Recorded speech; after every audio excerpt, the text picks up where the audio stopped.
So ito pa yung part 2 at ang issue na ating pinag-uusapan is may kinalaman sa abortion. So ituloy po natin yung naputol na usapan po natin regarding dito po sa video ni Brother Melvin Sarmiento. Pansinin po ninyo yung issue na ito.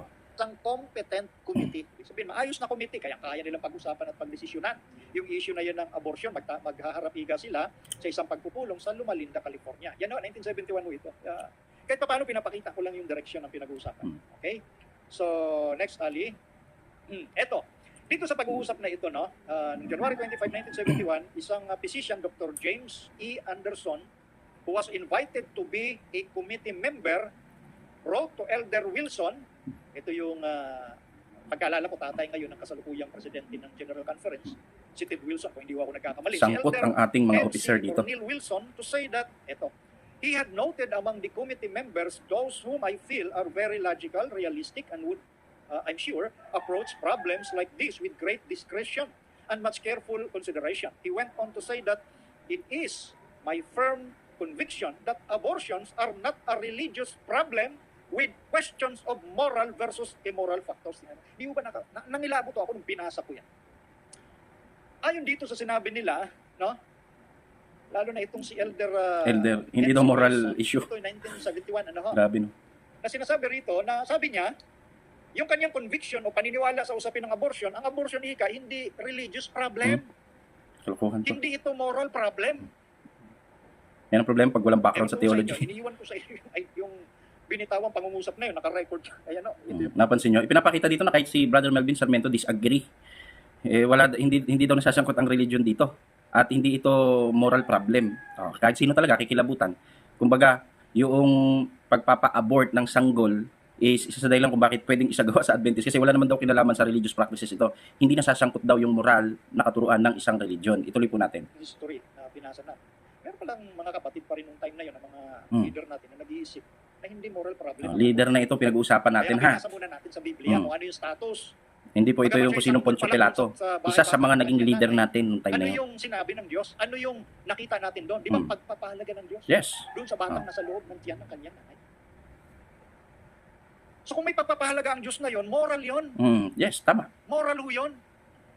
So kung ginagawa natin yung otherwise, kabaliktaran, meaning okay lang sa yung abortion, it means to say, moral issues yan. Yes. Kasi nga, sangkot yan sa 10 utos. Alam naman natin yung 10 utos, ito ay moral law. Nasangkot yung abortion, pagpatay ito eh. Kaya nga labag ito sa isa sa mga utos, ika-6 na utos ng Biblia, na huwag kang papatay. Di ba yung posisyon natin, ang 10 Commandments ay moral law? Kaya talagang sasangkot ang moral dito. Sangkot ang church dito. Kasi pag pinag-usapan is pagdidistinguish ng tama at mali, ang true church po ang nagbibigay definition po dyan. Ang true church, kasi ang true church, siya yung nagtuturo ng salita ng Diyos. Kaya nga spokesperson. Ang church ay spokesperson sa mga tao ng Diyos. Ibig sabihin, sa pamamagitan ng true church, ipinapahayag ng Diyos yung kanyang saloobin sa tao. Kaya nadidistinguish ng church kung yung ginagawa is tama at mali. Bakit? Kasi ang church ang nagtuturo ng moral ng Diyos. Sangkot po ito. Ewan ko bakit meron tayong pioneer, mga namumuno na may ganitong pananaw. Hindi ko alam kung may background ba sa theology o napagtripan lang atang ihalal ito eh. Pero magkaganon pa man, hindi dapat malayo yung issue. Sangkot ang ating church, even yung ating mga pamunuan, may kinalaman sa abortion at binibigyan nila ng maling katwiran na kung saan hindi daw dapat isangkot ang church dito sapagkat hindi daw ito moral issue. Disagree po ako dito mga kapatid. Ang moral kasi, malalaman lang natin sa pamamagitan ng salita ng Diyos, moralidad. Kung ano yung tama at mali, nasa salita ng Diyos yan. Tama. Paano nag-iisip yung iba na hindi moral issue ang usapin ng abortion? Okay, so, kumbaga gamitin natin yung ating God-given wisdom. So, nagko-komentaryo ako dito sa mga nabasa natin sa kasaysayan. Hindi naman ito lingid, no? So, nakapagbitaw sila ng ganong salita, hindi religious problem. Papatayin mo yung bata na pinapahalagahan ng Diyos, Grabe. na hinubog ng Diyos sa tiyan ng kanyang nanay. Hindi moral problem yun. Again, ang morality ay makikita lang natin at maintindihan sa pamamagitan ng salita ng Diyos. Masasabi natin kung ano yung Ito na yung sinasabi niyang kakatwang aral. Na huwag kang alis sa iglesia kahit may mga kakatwang aral ang Seventh-day Adventist. Ito na yun. Pero kapag Kaya nakita benign conditioning. yung larawan ng itsura ng sanggol na inabort, ha? Ewan ko kung masisigmura ninyo yung ganung larawan na durug-durug, Yes. hiwa-hiwala yung kamay, pakakatawan, ulo. Yes, nakapanood na ako ng video ng actual na pag-a-abort. Talagang kawawa yung sanggol. Sa totoo, walang kalaban-laban. Kaya tumatayo ang balahibo ko. Sa totoo lang. Kaya itong issue na ito, again, hindi ito maliit, Brad, sister. Hindi ito maliit na bagay. Hindi ito yung isang bagay na, hayaan mo na yan, mangili na lang tayo ng Sabat. Pag-pray na lang natin yan. Sila lang naman yun, hindi naman tayo kasama. Hindi eh. Hindi, hindi pwedeng hindi kasangkot dito kasi nai-involve yung ating pamunuan. Kung makapanood ka ng aktual na sanggol na hinuhugot yan eh. Talagang, paghugot niyan, dahil hindi pa naman kumpleto yan yung buong katawan, parang ano pa yan, parang gulaman pa yung katawan ng sanggol, pero buhay na yan. Buhay na yan. Paghugot niyan, hindi mahuhugot yung buong bata, hindi. Putol-putol yung katawan niya, nakakapangilabot sa totoo lang. Lalo kami ay may baby, hindi masisikmura ko, hindi ko talaga kayang sikmurahin, pasensya ka na. Hindi ko masisikmura na ang church natin is pinapayagan po ito. Sa totoo lang, si Raymond Kada, hindi po ito kayang sikmurahin. Tapos ang ikakatwiran is wala itong kinalaman sa moral issue kaya hindi dapat sumangkot ang church. No. Ang church nga natin ang sumasangkot mismo dito kaya nagkaroon ng pagpapahintulot sa ating mga ospital ang abortion na kung saan yung bata walang kalaban-laban sa tiyan. Walang kalaban-laban, walang ano yan kaya nga magulang pang nagpo-protect niyan Grabe sa totoo lang. Tuloy ko po yung video. Lalagay dyan sa harap. Kakayurin kasi sa loob ng tiyan. Grabe. Imagine, buhay yung tao yun. Mm. Tapos hindi moral problem? Hindi moral issue? So ang usapin ito, moral ho ito. Huwag mo tayo basta-basta magpapaniwala na hindi ito moral issue. Tuloy lang mo natin. Kaya ito, anak, paki-flash dyan. Ito, yung ating, ito, meron naman tayong link, kaya pinakita ko na po sa inyo. Nandiyan naman, i-google lang ninyo yung usapin ng abortion, history of Adventist guidelines. Ayan, alam ko rin po yan. Naano ko na po yan. Nabasa ko po. 1970s, dinagdagan pa yun at kumbaga, sabi, in-improve yung iba sa guidelines na yun. Okay, babalikan natin maya-maya yung ilang punto ng guidelines na yun na sinabi nga, kapag yan ay produkto ng rape, ng incest, ay pwede ikang ipa-abort yan. Okay, mamaya, balikan natin yun ha. Ngayon, tuloy-tuloy ang pag-uusap na yan sa ating World Church. Tuloy-tuloy yan. Kasi maselan yan. Ngayon, ni minsan, hindi ho yan umakyat sa General Conference in session. Yan. Yun daw issue na yan, sobrang selan. Sobrang selan. Pero hindi daw umakyat yung usapin sa General Conference in session. Take note ha, isa kang 70 Adventist, pakinggan mong maigi yung bagay na ito. Ulitin ko, para sa iyo to Adventist, pakinggan mong maigi yung bagay po na ito. Yun daw issue about abortion, hindi daw umakyat yan sa General Conference in session. Tingnan nyo po yung dahilan. Itutuloy ko po yung video. Tutukan nyo po ito. Ni Ellen White na kapag nagtipon ang lahat ng representative ng Diyos sa buong mundo, every 5 years lang yan sa kasalukuyan. Sa General Conference in session, dati 3 years ata yan po ay boses ng Diyos. Yun po ay otoridad na inilatag ng Diyos. Kapag nagtipon po sa GC in session at pinag-usapan yung mga masiselang issue. Pero ang issue, pag may pinag-usapan daw na masiselang issue sa ating pananaw ng mga Seventh-day Adventist, yung General Conference in session, ito yung yung kinikilala nating boses ng Diyos. Kasi nasasangkot po dito talaga yung mga representative ng ating pamunuan. Ibig sabihin, sa pananaw natin, ang magiging desisyon ng General Conference, ito kinikilala natin na may authority ng Diyos. Pero ang issue na binibitawan dito is hindi umakyat doon sa General Conference session. Hindi umabot doon. Ano kaya dahilan? Tingnan nyo. Tuloy ko po yung video. Ng abortion, never po yung umakyat sa General Conference in session. Bakit? Ito po. Nakapaki-flash yung guidelines sa Article 13 ng General Conference Executive Committee. Ito, ipapakita lang natin. Yan. Reliable source po ito ha. Hindi po ito hindi po ito pambalot ng tinapa. Reliable source po ito. Galing po ito sa atin. Hindi ito pwedeng paratangan ng iba na fake news. Hindi po. Ito po ay official at galing mismo sa ating pamunuan o sa ating posisyon yung source na ito. Ito po. Itong mga naka-highlight, no? Etong General Conference Executive Committee ay nagsasalita yan, speaks for the world church. At yung General Conference Executive Committee ay authority of the world church. So makikita natin, paliwanag ko sa wikang Pilipino, sa Article 13 pa lang ng ating General Conference Executive Committee, binigyan ng power ito pong General Conference Executive Committee na pag meron silang pag-uusapan na anumang issue sa ating church, itinuturing na rin na boses siya ng General Conference in session. Yun yung power. Yan.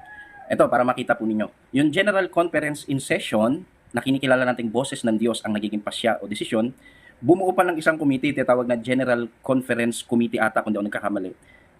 Mas maliit na bilang po ito, na ang authority nito galing sa GC. Tapos yung authority ng GC galing sa Diyos. Nakikita nyo yung chain mula sa Diyos hanggang doon sa General Conference in session at saka General Conference Committee. Ayan. Ituloy ko po yung video para lang maging malinaw at clear po sa inyo. power na ibinigay sa General Conference Executive Committee. Hmm. So, sa madaling salita, yung issue ng abortion kung bakit hindi nakaakyat sa General Conference in session, kasi doon pa lang sa General Conference Executive Committee, pinag-usapan na yan, pinagbutuhan kung papaboran yung mga guidelines na pinakita ko po sa inyo kanina at doon sa mga mababasa nyo, doon sa link na binigay po natin. Yan, di ba? Ba't daw hindi umakyat doon sa General Conference in session? Kasi doon pa lang na-resolve. Doon pa lang sa baba, General Conference Committee. Doon pa lang sa binigyan ng authority na kinikilala na yung boses noon, boses din ng General Conference in session. At natapos na pala. Napag-desisyonan na pala yun. Nasusundan nyo yung dinadrive ni Brother Melvin Sarmiento. Yan. Kaya pala hindi siya umakyat kahit minsan kasi doon pa lang harang na. At doon pa lang natapos na yung issue. Di ba? Ibig sabihin, may position tayo. Na-desisyonan nga eh. May establish tayo, hindi ito yung usapin na ito, hindi ito yung pinakita kanina ni Brother Melvin na 19 something pa. Hindi, ito yung bago na po ito. At dito napagdesisyonan na po ito. Hindi po pwedeng sabihin ng isang miyembro, ay wala tayong position about dyan. Hindi ho, meron nga ho, napagdesisyon nga. Hindi siya umakyat doon sa General Conference in session kasi yung binigyan niya ng authority doon pa lang napagdesisyonan na. Nagets niyo yung point? So ituloy po natin yung video. Pinagbutuhan na ho doon at nanalo nga na pabor ang sinasabing church daw natin sa abortion. Ayan. Okay? Nakita po ninyo? Nanalo daw. Tandaan natin, mula sa Diyos, General Conference in Session at saka General Conference Committee. Yung kapangyarihan nito galing dun sa General Conference in Session na galing sa Diyos. Ibig sabihin, yung authority nito pag nagdesisyon, para na rin galing sa Diyos. Nagets nyo yung logic? Logic lang naman yun eh. Hindi mo pwedeng sabihin na eto lang yung nagdesisyon, hindi yung General Conference in Session. No. Kaya nga sila naglagay na itong General Conference Committee para kilalanin na rin yung kanilang desisyon. Kasi kung hindi rin pala final ito, ba't pa naggawa ng ganitong committee? Nagets nyo yung point? At nanalo. Pinaboran. Pro-abortion ang mga Seventh-day Adventists.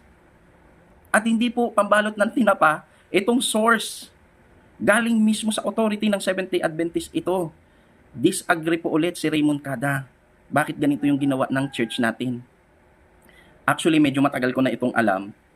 Pero dahil ako bilang fair, talagang mahigit 3 taon na ino-observe, nangangalap ng sources para magkaroon ako ng tamang konklusyon pagdating sa aking pagsisiwalat po nito.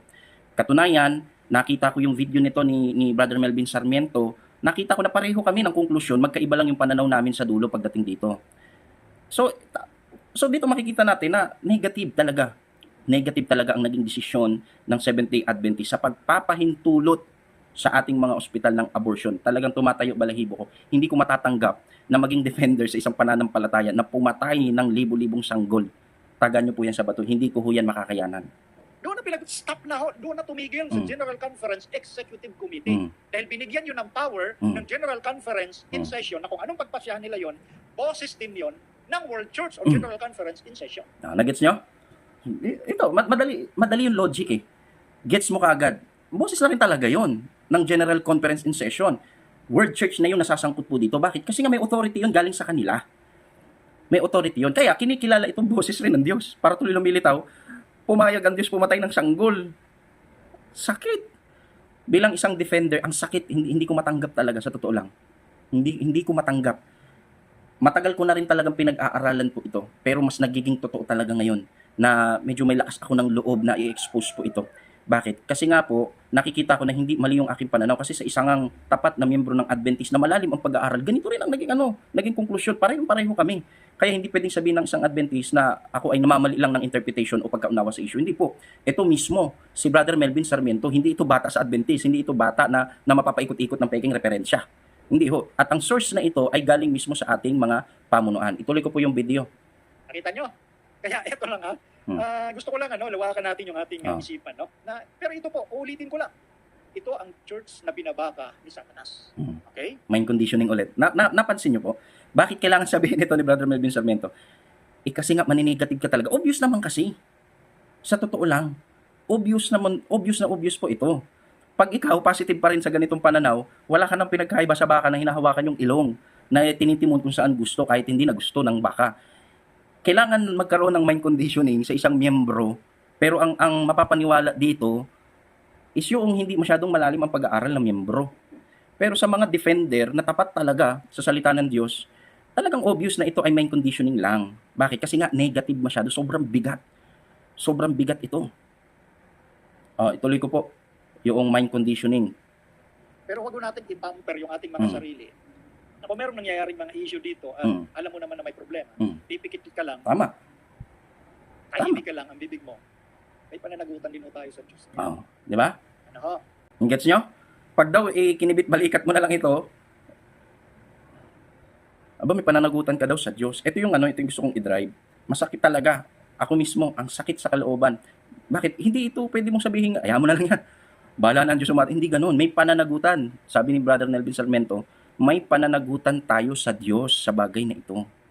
Nagets nyo kung bakit hindi maliit na issue ito para sa akin. Tsaka meron akong anak. Bata pa, magwa 1 year pa lang. Hindi ko matatanggap na maa-abort yun dahil pumasok doon sa mga guidelines. At hindi ko matatanggap na yung aking baby is maa-abort. Baka hindi lang mag-gets to ng iba kasi baka wala pang anak. Pero kung ikaw ay isang magulang, talaga mabigat na issue po ang bagay na ito.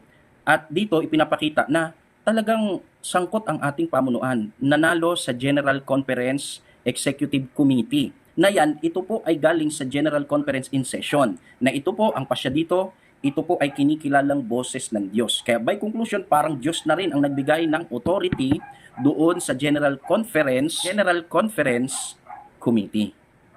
Kaya, kailangang magkaroon ulit ng mind conditioning ni Brother Melvin Sarmiento kasi nakikita niyang negative ito at uuga, baka nga hindi uga, mabunot ang pananampalataya mo bilang Seventh-day Adventist kung magiging fair ka sa katotohanan. Ituloy ko po yung video. Hindi ko pwedeng kaya ito actually ginawa nating paksa. Tanong nga ni Sister Percy Algar. So actually hindi galing sa akin. Kaya nga kung ano man ang i-forward ditong tanong, hindi ko po pwedeng wag na muna yan sis kasi maselan yan No. Ayaw kong pag-usapan yan sis. Hindi ko ganun ang programa. Tayo po rito ay black and white po tayo rito. Kung ano yung tama, yun yung tama. At kung ano yung medyo may problema, edi pag-usapan natin yan. Kinakailangan. Salamat. Kumilos tayo na gawin yung tama.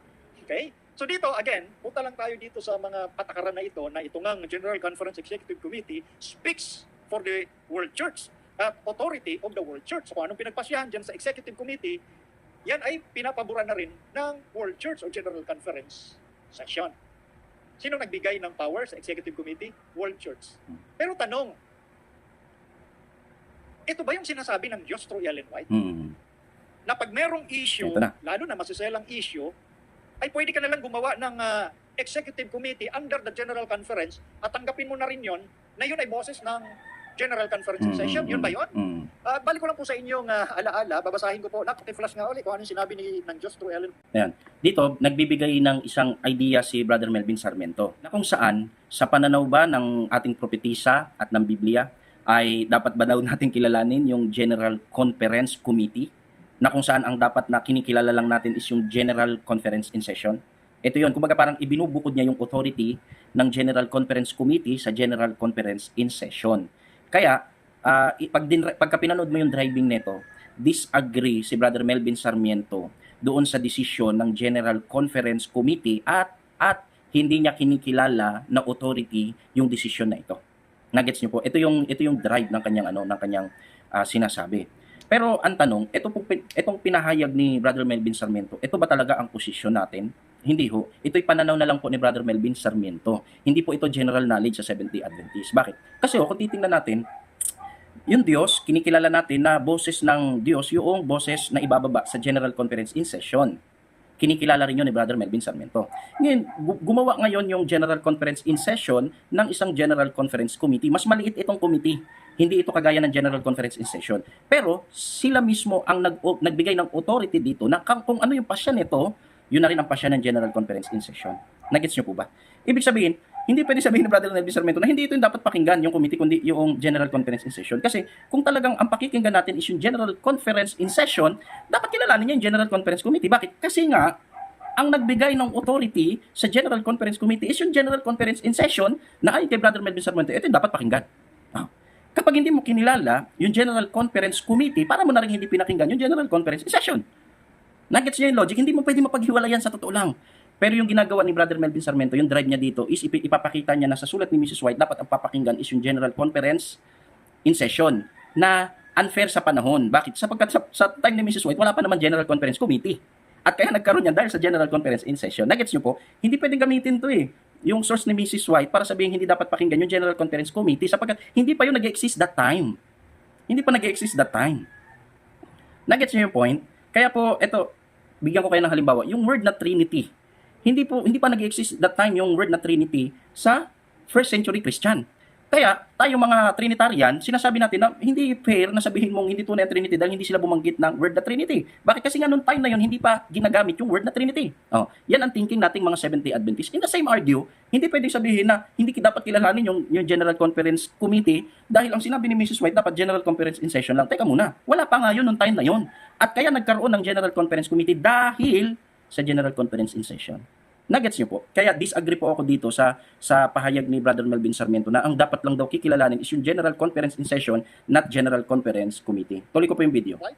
Eto ho, sa Testimonies for the Church, Volume 9, page 261, noong 1909, God has ordained that the representatives of His church from all parts of the earth, when assembled in a general conference, shall have authority.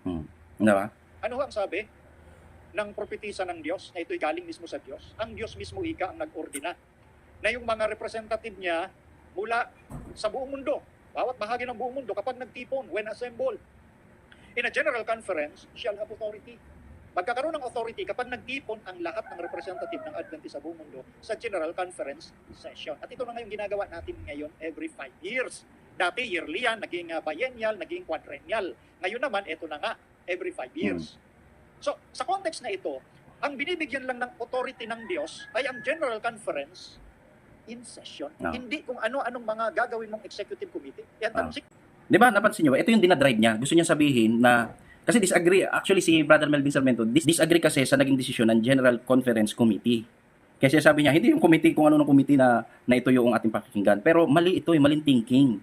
Bakit? Kasi nga po, yun pong General Conference Committee, yan din naman yung magtitipon kapag nagkaroon ng General Conference in session. Yan din yun, madadagdagan lang kasi malit na bilang lang ito eh, hindi ito yung kabuuan talaga.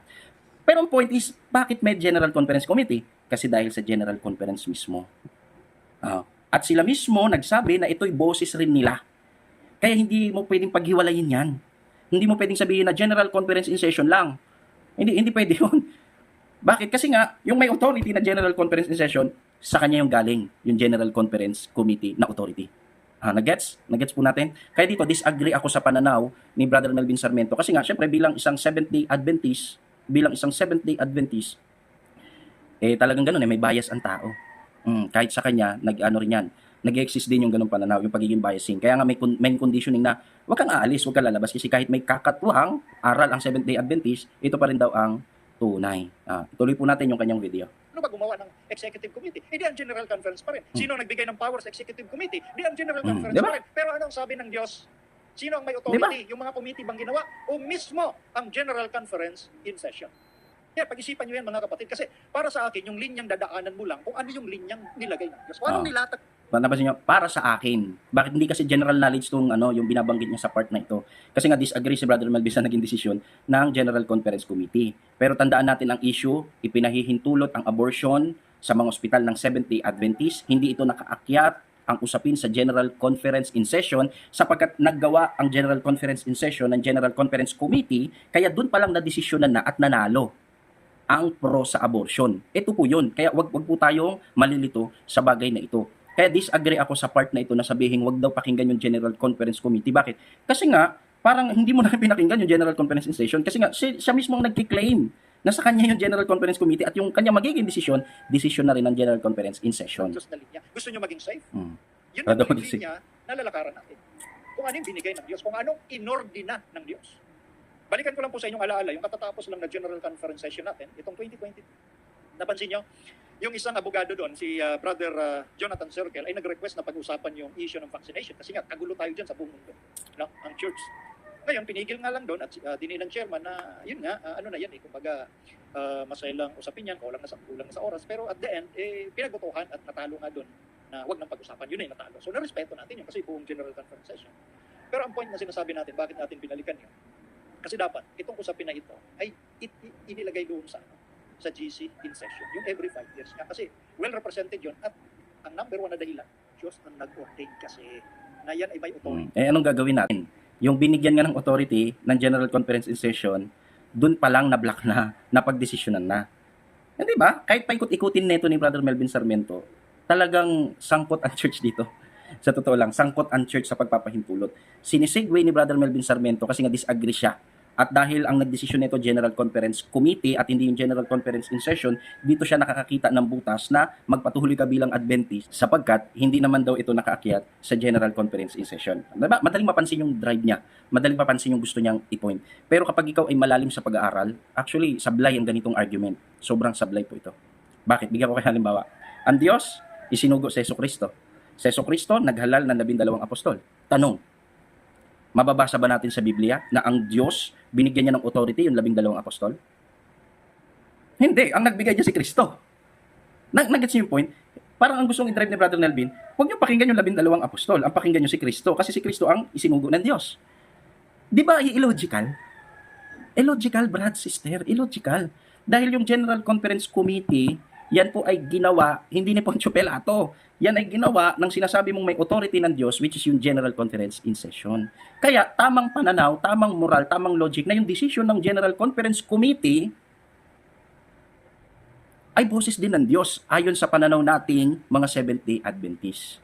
Nagets niyo po?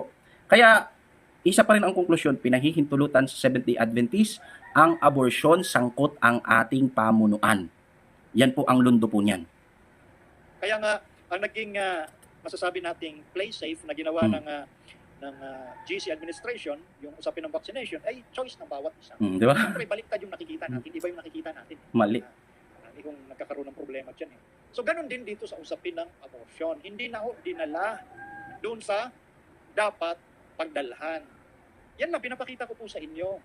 No? Kasi sa usapin na binasa natin sa Biblia, matindi ang pagpapahalaga ng Diyos doon sa batang nasa sinapupunan ng kanyang ina. Okay? O ngayon, tuloy lang natin ha. Kaya nga ito, pati-flash nga ito yung mga highlight dito na sa usapin ng abortion, the church does not serve as conscience for individual, the church while not being the conscience. So ibig sabihin, ito sinasabi nga, sa usapin ng abortion, sinasabi ng church, konsensya na yan ng bawat isa, meaning decision na yan kung ano yung decision ng bawat individual. So ibig sabihin, wala tayong tatayuan sa bagay na ito. Di ba? Yun. Pangit. Kaya, kagaya rin ng usapin ng vaccination, konsensya ika ng bawat isa. Pero siyempre, yun yung nangyayari doon sa baba. Okay? So, ganun din. O ngayon, ito, puntahan natin yung The Washington Post, no? Doon sa Washington Post mo nadalhin. Next, yan. Okay? Ayan ho. Ito, dito nasisilipan ho tayo. Ito, isang na namang reliable source. Ulitin ko, hindi ito pambalot ng tinapa. Hindi ito pambalot ng tinapa. Mga eksperto po ang kasangkot po dito sa source na ito. Pansinin po ninyo, nasisilipan ang ating church sa ipinablish po na ito. Kasi po, sa pag-aaral nila, talagang ang Adventist, sa lahat ng sekta, religion, ang Adventist ay pabor sa abortion. Tuloy ko po yung video. Dito, sa mga babasahin ito sa buong mundo sabi ko rito, Seventh-day Adventist and abortion. Sabi diyan, Christians of all denominations are gathering on the National Mall today to protest the 38th anniversary of Roe versus Wade. Yan yung binanggit natin kanina. The 1973 Supreme Court decision that legalized abortion nationwide. Sabi nga natin na overrule na ngayon yan. But one denomination, eto na, but one denomination that may be sparsely represented is Seventh-day Adventist, whose large worldwide network of 170 hospitals allows elective abortion. Noon, pag si Raymond Kada lang nagsabi, pwede niyong hindi paniwalaan kasi hindi niyo naman ako kilala ng personal. Pero ito, hindi ito biro na source. Isipin mo yan, galing sa mga eksperto sa napakarami, daan-daang ospital ng Seventh-day Adventist, ina-allow daw ang abortion. Kaya hindi ho ito fake news, kapatid. Hindi po ito fake news. At napakabigat sa side ko ang usapin po na ito. kasi in fairness sa ibang mga pananampalataya, siyempre, against sila sa abortion. Lalo na ang Roman Catholic, against sila sa abortion. Okay? Ayaw nila ng abortion. Kaya nga, eto nga, nung anniversary noon, ng 38th anniversary ng usapin nga ni Jane Roe versus Wade, dahil pinaboran nga noong 1973 ng Supreme Court decision na illegalize yung abortion nationwide. Pero may isang sekta, denomination, na hindi nag-represent ng Seventh-day Adventist. Kasi pro Kasi sa yung mga hospitals nila, 170 hospitals, pinapahintulutan yung elective abortion. Grabe, no? Yun yung nasa guidelines. na pinabasa natin. So kaya wala tayong representation doon, meaning hindi tayo against sa abortion. Diba? Kaya nga, Narinig nyo na mismo. dito, nasilipan ho tayo dito. Alam naman ho, no, ng ibang mga pananampalataya, ng Adventist, yun na, dahil doon nga sa pagpapasya doon sa General Conference Executive Committee na killing sa abortion. Which is, Di ba? Hindi ito sikreto. At ito, matagal ko na itong alam. 3 years ago nang pinag-aaralan ko ito hanggang ngayon. Pero, syempre, naging fair ako sa aking pagiging Seventh-day Adventist. Hindi kagad ako nagdesisyon. Nangangalap talaga ako ng ebidensya. At ito nga, dumarating na tayo sa point na nagkukonclude na tayo ano yung resulta ng ating pinag-aralan. At para mas maging mabigat pa yung ating statement, gumamit tayo ng isang video na mayroong isang pananaw sa puso at diwa bilang isang Seventh-day Adventist. Ibig sabihin, yung isinisiwalat niya dito, hindi para siraan ng Adventist. Hindi ho, kasi nga, Seventh-day Adventist talaga ito. At talagang matibay sa pananampalataya ito. Kaya, fair yung kanyang nagiging pag-aaral, observation. Hindi ito kagaya ng iba na may tinatago talaga. Ito, fair. Kaya kung makikita ninyo, talagang negative sa side ng Seventh-day Adventist, pero ine-expose niya. Bakit? Kasi nga, fair.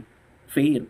Meron nga lang mind conditioning na huwag kang aalis. Yung pananaw na yun ang hindi ko gusto. Bakit? Kasi kung yan ang pananaw ko, noong INC pa ako, sigurado hindi ako aalis. Baka wala ako sa Seventh-day Adventist. Kaya kung sasabihin natin, huwag ka pa rin umalis kasi kahit na may mali, ito pa rin naman yung tunay. Kung yan yung pananaw ko dati nung ako ay INC, baka INC pa rin ako ngayon. Pero dahil sa pagbubukas ko ng isipan na pag mali talaga, nasa Seventh-day Adventist ako. Tapos yan din pala yung katwiran na mapapakinggan ko dito. Nagets nyo yung aking point, nagets nyo yung aking damdamin sa issue sa bagay na ito. Again, disagree si Brother Raymond Kada sa abortion. Hindi maliit na bagay. Pagbabayaran natin sa Diyos yan. Pagbabayaran natin sa Diyos yan. Sa totoo lang. Walang kalaban-laban ang sanggol. Tapos, doon pala sa ating, kasi kung wala naman yung mga committee niyan, kahit yung General Conference, baka hanggang ngayon, hindi tayo pros-abortion. Pero dahil nga nasangkot yung church, nagkaroon tuloy ng lakas loob isagawa ang mga abortion sa ating mga ospital. At dito, nasisilipan nga po tayo dahil sa katotohanan, ang ibang sekta, against, isipin mo, nagde-defend ako sa isang pananampalataya na pumapatay ng mga sanggol. Tapos nilalabanan ko yung ibang sekta na against. Ika lang ba tayo yung totoo? Ba't mas alam nila yung totoo patungkol sa abortion? Nagets nyo yung bagay na yan? Ituloy ko po yung video ni Brother Melvin Sarmiento. Anyway, di ko nadadagdagan, pero tandaan nyo, ito pa rin ang church Mind ng Panginoon. conditioning. According sa sinabi ni Ginang White, it may appear as about to fall, but it does not fall. Ang church na ito, animoy babagsak, pero hindi babagsak dahil nandito pa rin ang mataas na pagpapahalaga ng ating pong Panginoon. Yan o, ang pagbabalansin natin dyan. Hindi natin ito pinatalakay. Anyway, galing sa tanong ito. At hindi ko ito sinasagot para sabihin ng iba, sinisiraan natin ang church. Paano ko sisiraan? Paano ko kakagatin ang sarili kong laman? Napansin nyo?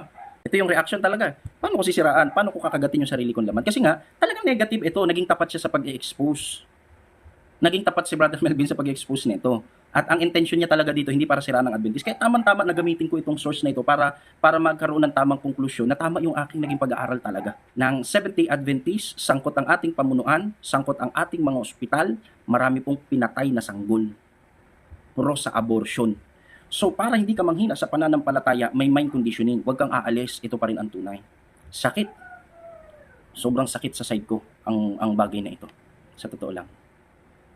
Kakagatin ko sarili kong laman. Doktrina nga ang pinag-uusapan, doktrina ng Bible, hindi sinisiraan ng church. Hindi yun ang layunin natin, kundi tandaan nyo, hindi yun ang layunin. Mga kapatid, na ipakita sa kanila na magtumibay sila sa kabila ng krisis na nagaganap sa iglesia. Bakit? Revelation 12:17. Ang iglesyang ito ay binabaka, dinidigma ni Satanas. Okay? Tingin ko hindi mo naintindihan yung talata. Parang gusto sabihin ni Brother Melvin Sarmiento, binabaka kasi ito. Kaya meron tayong mga nagiging committee, nagkakaroon ng mga miyembro, nagkakaroon ng bahagi sa pamunuan, na nagtuturo ng mali sa Biblia. Pero huwag kang alis kasi meron lang ganito. Pero hindi ito talaga ang Adventist. Parang yun yung gusto niyang i-drive sa atin. Pasensya ka na, hindi lulusot sa akin itong ganito. Palusot po ito. Sa totoo lang, palusot po ito. Tandaan po ninyo, ang nasasangkot dito hindi siyang lokal. Hindi naiintindihan ni Brother Melvin Sarmiento. Ang nasasangkot po dito, yung pamunuan po natin. Yung pamunuan po natin. Hindi po ito usapin na binabaka ni Satan. Hindi ho. Pagbabaka ng church sa kanyang sarili ito, hindi pagbabaka ni Satan sa church. Walang kinalaman actually ang Diyos sa nangyayari na ito. Hindi ito gusto ng Panginoon. Kaya mali yung pagkaunawa sa talata para i-insist na huwag kang aalis kahit na mayroong abortion sa Seventh-day Adventist. Sobrang nakakadiring argumento, sa totoo lang. Hindi, kagaya ng mga pangyayari during the ancient Israel. Diba? Israel, tinatag ng Diyos. Pero through history, hanggang sa nawasak ang Israel, ano ba naging ugali ng bayan ng Diyos na pinili niya mismo eh di puro katigasan ng ulo, paglapastangan sa Diyos. Sa tingin nyo, maiiba? Hanggang sa dulo ng panahon, natural, meron pa rin dyan. Kaya nga sa church natin, may tinatawag sa Biblia na wheat and tares. Kung sa unang Israel daw, may ganun. Pero tanong, hindi ba tinakwil ng Diyos ang bansang Israel? Bakit ang ini-insist natin sa tao, huwag kang aalis? Wala akong sinasabi dito na umalis tayo sa Seventh-day Adventist. Hindi ko yun ang drive ko. Pero ang point dito, kung susundan natin yung logic, yung line of argument, hindi ba tinakwil ng Diyos ang Israel? Kahit ilang beses tinutuwid, nanatili sa kasamaan, tinakwil. O iba siya sa pananaw na manatili ka dito. Iba yan sa pananaw. Nag-gets mo yung point ko? Kung yung bansang Israel, itinakwil ng Diyos, hindi ba dapat itakwil din natin yung ganitong maling katuruan na pag-a-abort sa sanggol? Yun yung tamang logic dun eh. Tuloy ko pa yung video. Yung mabuting binhi at panirang damo. Kaya naman yung iba sa atin, huwag naman maging maramdamin na animo. Ito po mga information, black and white na nakikita natin. Kasi mamaya babasahin ko po sa inyo na ito kasing issue na ito, hindi alam talaga ito ng marami sa atin. Yes. Kaya ini-inform lang natin kayo at panatilihin ninyong tumayo kung ano yung tama. Yun yung purpose natin. Hindi para, paano natin wawasakin ang church ng Panginoon ko? Kaya ngayon pinakita ko na sa inyo nung mga nakaraan nating pag-aaral, kahit anong mangyari, ito pa rin ang barko ng ating Panginoon. Bagamat maalon yung ating paglalakbay sa karagatan, makakarating tayo ng mapayapa sa daungan. Bakit? Si Kristo ho ang ating kapitan. Hindi ko sino-sino mga leader. Yung leader ginagalang sinusunod. Pero pag may nakita kang medyo hindi tama, kailangan sumunod ka pa rin sa Kanya. Hindi sa Panginoong Hesus ka nakatuon. Huwag ho tayong manlambot. Manalangin ho tayo na mabuksan yung isipan ng iba nating mga nangunguna. No? Actually, noong nagkaroon ng debate during sa executive committee, yung isa doon na tumayo, sa minority, si Pastor Dog Patsilor. Siya yung tanging-tangi na tumayo. Mula sa standpoint ng Bible na hindi dapat natin pinapayagan ang abortion. Si Pastor Batchelor, pareho ko ng pananaw na hindi dapat pinapayagan. Pero pinapayagan sa Seventh-day Adventist. Anong laban ng isang pastor sa mas maraming boboto? Nagets nyo yung point? Disappointed ako sa Seventh-day Adventist sa bahaging ito, sa totoo lang. Hindi ko masikmura na tayo pong nagsasabing nasa katotohanan, nagdidepensa, is ganito yung nangyayari na kung saan pinapahintulot sa atin ang abortion. So puputulin ko po ulit dito kasi nga po sobrang haba, mag-iisang oras na ito. Siyempre mababawasan to kapag inedit pa. Pero magkaganon pa man, abangan nyo po yung part 3 sa video po na ito. At dito gusto ko lang po i-recap ng kaunti para hindi mawala sa isipan po ninyo. Sa video na ito, tinalakay natin na talagang official na pinahihintulutan sa mga ospital po natin, ipinahihintulot sa mga ospital po ng Seventh-day Adventist ang abortion. At kaya po nangyari yan dahil doon sa General Conference Executive Committee. At yung General Conference Committee, yan po ay binuo ng General Conference in session.